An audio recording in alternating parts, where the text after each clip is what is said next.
Bonjour à tous, c'est Matt et j'espère que vous allez bien. On se retrouve aujourd'hui pour notre vidéo du jour. Pas mal de choses à dire, on va parler des alts, on va parler bien sûr de Bitcoin avec une clôture mensuelle qui est la plus haute de tous les temps. Le mois de mai 2025 a clôturé environ à 104 000, l'ancien plus haut était à 102 000, donc factuellement c'est la clôture mensuelle la plus haute de tous les temps, même si on fait une petite mèche et qu'il y a de quoi avoir des doutes et un peu de peur sur du court terme, ça reste la réalité. J'ai mis la target du chat Twitch, d'ailleurs je fais un live ce soir, n'hésitez pas. J'avais demandé la semaine dernière, à votre avis ce sera quoi le top de ce bull run sur BTC? Et globalement la majorité des gens étaient entre 130 et 150 000 $. Ma théorie c'est que soit on n'y va jamais et qu'on a vraiment un top ici, ou alors c'est qu'on va à 200 000 quoi. Donc dites-moi ce que vous en pensez, on verra bien dans quelques mois ou années quand ce sera confirmé. Donc voilà, en hebdomadaire c'est quand même pas très bon, on a un beau rejet, après pour moi, c'est pas catastrophique. On voit qu'on est encore largement au-dessus de ces niveaux de clôture. Donc, on est encore dans une sorte de résistance assez haute. Plus on passe de temps dans ce niveau-là, mieux c'est parce que ça veut dire que techniquement, on structurerait et donc potentiellement on préparait la cassure à la hausse. Pour l'instant, c'est pas le cas non plus. Faut pas avoir des choses bullish là où il y en a pas. Mais voilà, on est sur un niveau en daily. On est sur une belle structure ici. On reste là. Donc, c'est intéressant. Le mieux, c'est qu'on passe du temps là-dedans. Parce que plus on passe de temps ici, plus il y a de chances que ça casse par le haut selon moi. Donc voilà, maintenant je vous remontre, on a un beau niveau ici à 97 000 $, qui est un niveau technique de support, qui est aussi un gros Fibonacci également. Donc c'est pas impossible, ça ne remettrait pas forcément en cause toute la tendance de BTC, donc il faut le garder évidemment en tête. Voilà. Le point pivot pour le mois de juin, on est juste au-dessus, donc techniquement on est bullish. Donc effectivement, si on casse ce niveau, ce serait quand même pas très bon, donc c'est à suivre. Mais pour l'instant, écoutez, il y a un petit peu de réaction haussière depuis ce matin, enfin début d'après, et hier, donc c'est quand même une plutôt bonne chose. Il faudrait que ce soit un petit peu plus fort, ce serait quand même bien sympathique. Au niveau du H4, on voit qu'on a pas mal de niveaux techniquement à aller chercher pour prendre un maximum de stop. On est dans le Vegas H4, donc nuage de suivi de tendance. Il faudrait qu'on s'en dégage assez vite, il est souvent très fort. Et vous voyez qu'il commence à devenir plein, il commence à devenir rapla là. Donc c'est souvent signe d'un range. Et c'est un indicateur de suivi de tendance. Donc en range, il n'est pas très bon. Donc ce qu'il faudrait, c'est valider ce double bottom qu'on est en train de faire là. Et vite se dégager, vite réintégrer et repartir. Et ça aurait été un très beau niveau. Très efficace comme bien souvent. Donc voilà, ça faut le garder en tête. Le Vegas H4 qui tient pour l'instant le cours. On est sur un gros niveau quand même de structuration qu'on avait fait début du mois, du 8 jusqu'au 20 à peu près. Donc voilà, pour l'instant on a une belle bougie H4, donc c'est cool. Faut juste la tenir maintenant, ça serait vraiment bien, parce que sinon ça va être un peu l'hécatombe. Au niveau des alts, sur l'indice, je suis sur le Others. On est toujours sur le gros support qu'on avait ici. On tient pile poil en clôture en daily ce niveau. On est très bas, hein. C'est vraiment des niveaux qu'il ne faut pas les casser, il ne faut vraiment pas aller rechercher ça, sinon je pense que ça va être vraiment compliqué sur les alts.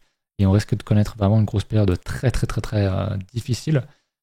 Pour au final faire un range beaucoup plus grand et se retrouver dans un range, dans un truc comme ça, on irait plus bas, peut-être même pourquoi pas faire encore un plus bas, enfin ça pourrait vraiment être interminable.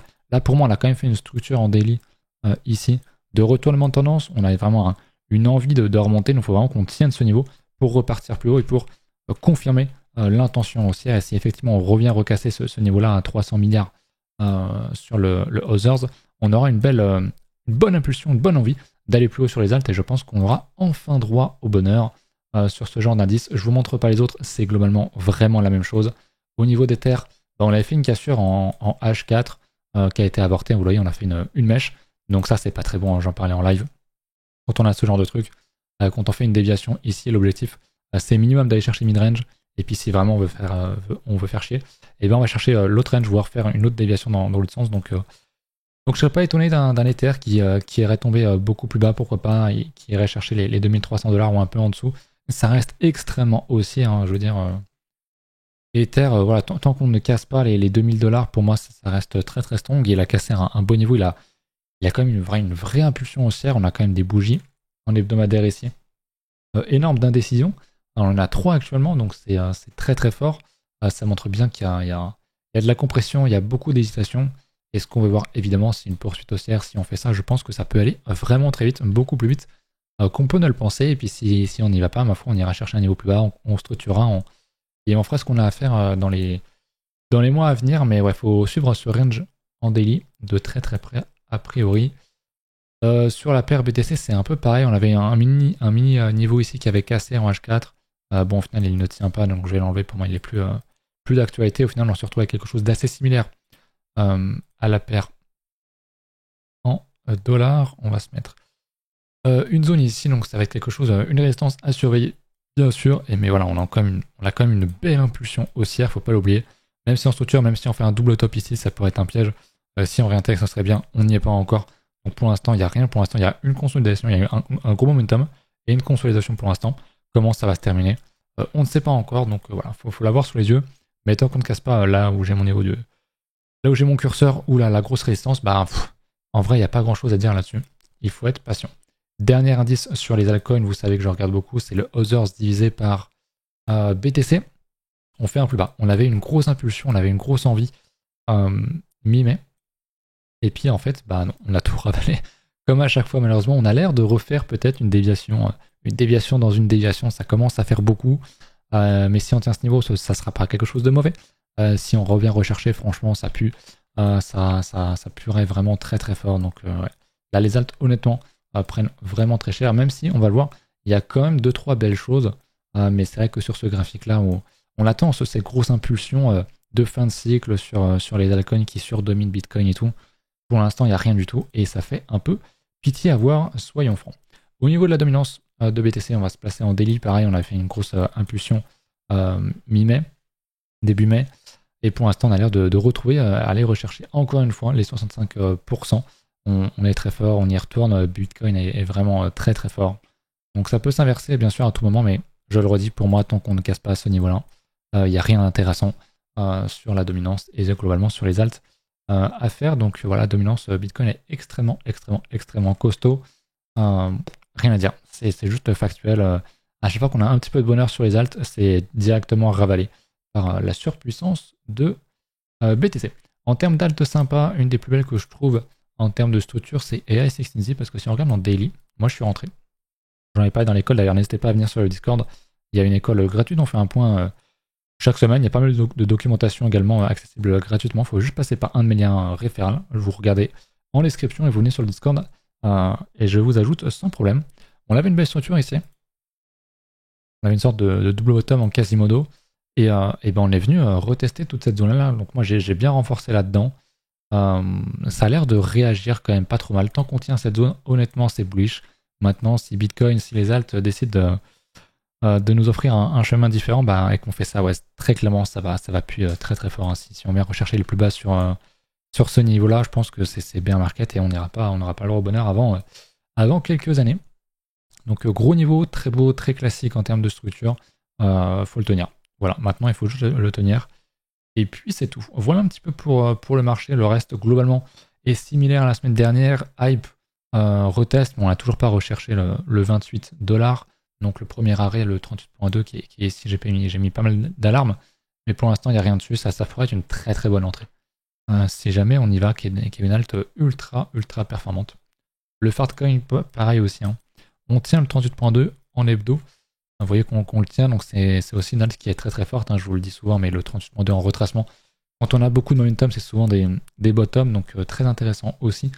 Après, ça vaut ce que ça vaut, c'est le Fartcoin, c'est un même coin IA, mais bon, le fait est qu'il est dans une tendance haussière depuis le 10 mars, et que c'est très très fort, et qu'il a fait quand même jusqu'à 700%, il est encore en 400%, donc c'est vraiment très très fort, il n'y a pas grand chose à ajouter là-dessus, tout simplement. Le Tao pour terminer, qui est en hebdomadaire toujours sous le range, sous le 50% de son range qui date de mars 2024, on a eu un beau rejet sur les 50%, et on l'a vite ravalé, c'était hier, avec une belle bougie qui a fait jusqu'à 23%. Donc il y a de l'attention, il y a quand même des gens qui veulent défendre des prix sur des alts, surtout sur les gros, comme on le voit, Tao qui est très plébiscité, donc c'est bien, on est sur un niveau. Ça me fait un peu penser à BTC, on a un peu un niveau comme ça, on reteste. La différence c'est que Tao renvoie extrêmement fortement à la hausse son cours, là où BTC prend un peu plus son temps. Espérons que ce ne soit qu'une question de temps. Mais effectivement, Tao reste quand même très très propre, comme pas mal d'alts qu'on vient de voir. Donc voilà un petit peu pour le tour du marché. J'aurai un petit peu les indices, mais j'ai pas grand chose d'autre à vous dire, à part que Ether face à Solana est très très costaud. Honnêtement, Ether montre quand même une certaine résilience face au reste des alts, face même à Bitcoin, d'une certaine manière. Donc c'est à suivre, mais je persiste que si jamais on réintègre qu'on sort de ce gros range à la hausse, il vaudra mieux avoir de l'Ether plutôt que du Solana. Donc c'est à suivre, mais j'aime bien ce que je vois quand même. Après, ça veut pas dire que Solana est dégueulasse. Hein. Solana, si on le retrouve, il reste haussier, il a eu un beau momentum haussier. Bon là, il retrace pas mal, mais techniquement, il y a des niveaux à défendre ici, c'est très bien, on a fait une belle déviation, donc c'est quelque chose d'haussier. Si on revient dans cette zone-là, c'est acheté, et je pense que la suite, c'est ça. Mais le fait est que, a priori, Ether serait plus fort, et tant mieux parce que j'ai un long sur Ether. Je vais regarder un petit peu les alts que vous m'avez demandé d'analyser. Et c'est pas très très beau, hein. Atom, le Cosmos, va falloir apprendre à lâcher ça, je pense. C'est vraiment une des pires alts. Franchement, on reteste encore un niveau, tester encore et encore et encore. J'aime pas du tout tout ça, tout ce qu'on fait. J'aime pas ce gros niveau. Plus on y revient, moins c'est bon. Il faudrait confirmer cette structure, refaire un plus haut ici. Et si on fait ça, honnêtement, je suis aussi là, au moment où on casse les 5,4$.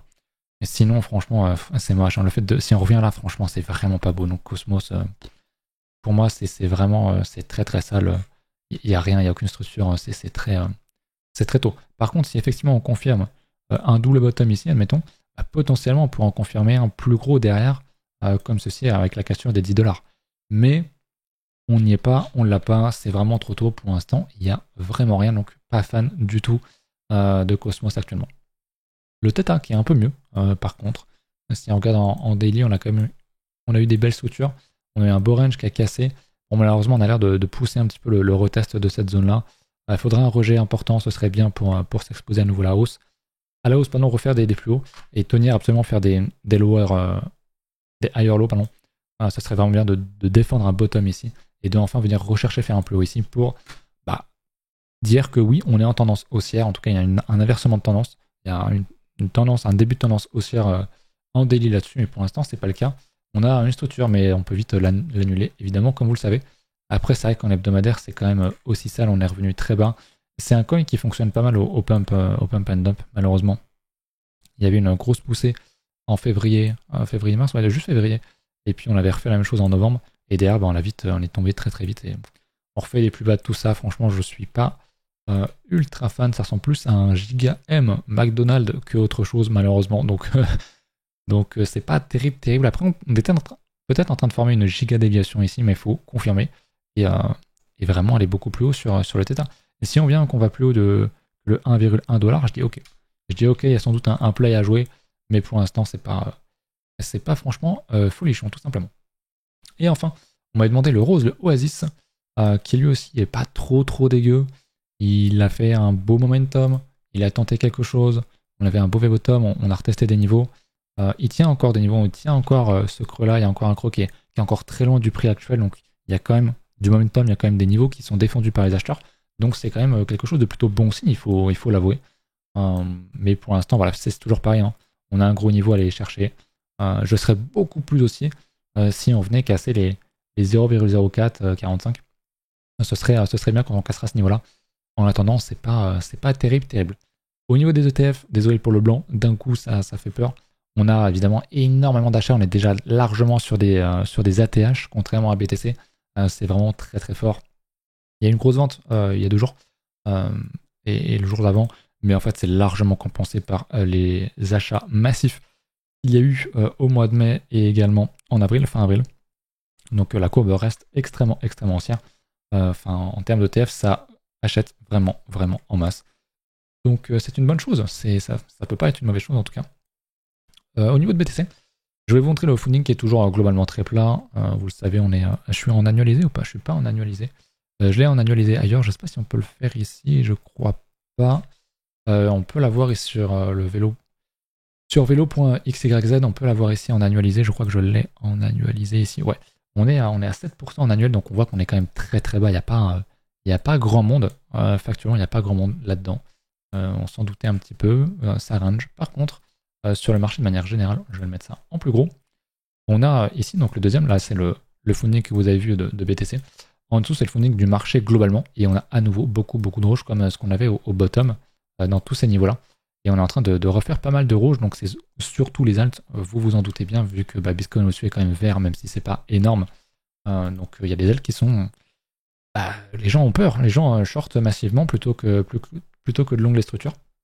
Donc c'est là où j'ai un peu d'espoir, où je me dis, bon, on peut pas avoir du funding... C'est très rare d'avoir du funding rouge, alors un peu plus sur les alts, mais franchement, dans un marché qui est censé être aussi, en tout cas sur BTC et sur le marché des cryptos de manière générale, avoir autant de rouge, je me dis que ça prépare peut-être un énorme squeeze, et que si effectivement on a un giga pump sur les alts, on pourrait squeeze énormément de monde. Je voulais voir cette fameuse carte, le funding rate des alts. Si on se met sur 3 mois, même 6 mois, on voit qu'il n'y a rien.